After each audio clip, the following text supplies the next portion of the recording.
তুমি কি এটা জানো 1 জানুয়ারি কেন বছরের শুরু? এই দিনটা কে ঠিক করলো? আর কেন আজ পুরো দুনিয়া এই একটা দিনে এত এক্সাইটেড? এই প্রশ্নগুলোর উত্তর জানলে হয়তো আজকের আনন্দটা একটু অন্যরকম লাগবে। 1 জানুয়ারি কোনো প্রাকৃতিক দিন নয়, আর কোনো নবীর শেখানো দিনও নয়। এই দিনটার শুরু হয়েছিল প্রাচীন রোমে। রোমানরা বছরের শুরু করত একজন দেবতার নামে। তার নাম ছিল জেনাস। জেনাস ছিল 2 মুখের দেবতা। এক মুখ তাকিয়ে থাকতো অতীতের দিকে, আর এক মুখ ভবিষ্যতের দিকে। তাই তার সম্মানে এই মাসের নাম রাখা হয় জানুয়ারি।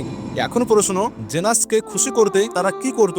ইতিহাস বলে মদ, নাচ, উন্মুক্ত আনন্দ আর সীমাহীন ভোগ।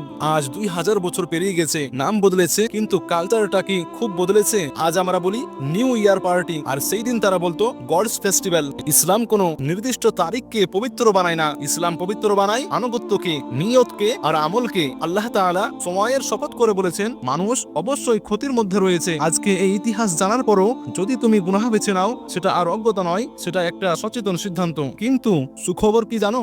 এখনো সময় আছে একটা নতুন বছর নয়, নতুন ভাবে আল্লাহর রাস্তায় ফিরে আসার।